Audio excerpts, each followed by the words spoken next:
भक्तों हर हर महादेव। आज हम आपको तीसरे ज्योतिर्लिंग की कथा सुनाते हैं जो कि उज्जैनी में महाकालेश्वर के नाम से विख्यात है। बहुत पहले इस जगह का नाम अवंतिकापुर था, अवंती के नाम से जानते थे, बाद में उज्जैनी के नाम से विख्यात हुआ।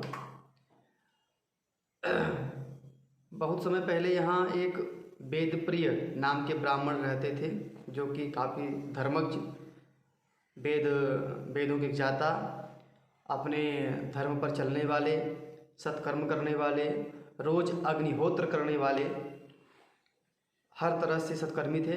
इनके 4 पुत्र थे। इनके समान ही इनके 4 पुत्र थे जो कि धर्म में परायण, सत्कर्म करने वाले।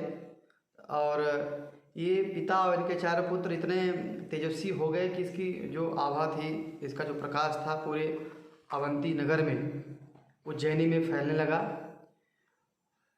और पूरा जो अवंती नगर था वह प्रकाशित होने लगा ज्ञान से, इन पिता और पुत्र के माध्यम से। दूसरा नाम का एक राक्षस जो था वो कुछ ही दूर पर रहता था, जो कि ब्राह्मणों का विरोधी तथा धर्म कर्म करने वाले लोगों को धर्म से पथभ्रष्ट करता था, उनकी हिंसा करता था। एक दिन वो अपने 4 दूतों को भेजकर अवंती में, और अवंती में जो है, जो लोग धर्म पर चल रहे हैं, धर्मपरायण हैं, वेद पाठ कर रहे हैं, अग्निहोत्र कर रहे हैं, उनको उसे डिगाने के लिए भेजा। तो उसके जो 4 दैत्य थे वहाँ आकर ब्राह्मणों को प्रताड़ित करने लगे। और अवंती के जो ब्राह्मण थे वो डर जाते हैं, सहम जाते हैं, और अपने जो नित्य कर्म थे, पूजा पाठ, वो छोड़ने के लिए विवश हो जाते हैं।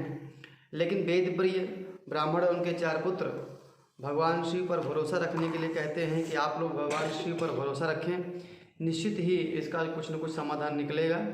भगवान शिव इसका उद्धार करेंगे और हम लोगों का संकट हरण करेंगे। वेद प्रिय और उनके 4 पुत्र धर्म के मार्ग पर बने रहते हैं। कुछ समय बाद दूसरा नामक राक्षस वहाँ पे आता है और वेद प्रिय और उनके बच्चों को, उनके लड़कों से कहता है कि आप लोग ये पूजा पाठ छोड़ दें। लेकिन ध्यान की अवस्था में रहने के कारण वेद प्रिय और उनके पुत्र उसकी बात को नहीं सुन पाते हैं और अपनी पूजा आराधना में, ध्यान में लगे रहते हैं। बाद में वह अपने राक्षसों से आपको आदेश देता है कि इनको आप लोग इनकी हत्या कर दें, वेदप्रिय उनके ब्राह्मणों को। जैसे ही उसके राक्षस वेदप्रिय को मारने के लिए उद्यत होते हैं, तो जिस शिवलिंग की स्थापना करके वेदप्रिय और उनके पुत्र पूजा कर रहे थे, वह शिवलिंग जमीन में धंस जाता है और वहाँ पे एक बड़ा सा गड्ढा हो जाता है।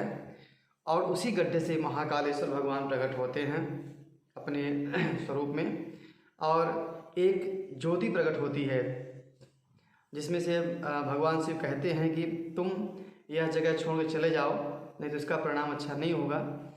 पर वह दूसरा राक्षस नहीं मानता है, तो भगवान की क्रोधाग्नि से जितने वहाँ राक्षस रहते हैं वो सब जल के भस्म हो जाते हैं। बाद में भगवान शिव वेदप्रिय ब्राह्मण और उनके बच्चों से कहते हैं कि हम आपके निष्ठा और आपकी भक्ति से प्रसन्न हैं, आपको क्या वरदान चाहिए आप मांगे। वेदप्रिय उनके बच्चे, 4 बच्चे सत्कर्म पर लगे थे, वे कहते हैं कि आप सदा के लिए यहाँ पर ज्योतिर्लिंग के रूप में स्थित हो जाएं, ताकि यहाँ किसी तरह का कोई कष्ट न हो, लोगों को आपका दर्शन प्राप्त होता रहे और अवंती नगर की सुरक्षा भी होगी। भगवान उनकी बातों को मानकर वहाँ ज्योत के रूप में, महाकालेश्वर ज्योतिर्लिंग के रूप में स्थित हो जाते हैं। यहाँ आने और भगवान शिव का दर्शन करने से व्यक्ति के जीवन में जो दुख होते हैं, जो डर होता है, जिन व्यक्तियों को मृत्यु का भय लगता है, वहाँ एक बार आकर दर्शन करने से कोई भी कष्ट, मृत्यु का भय वो दूर हो जाता है। भगवान उसके सारे कष्टों को दूर करते हैं। ये महाकालेश्वर की महिमा है। हर हर महादेव।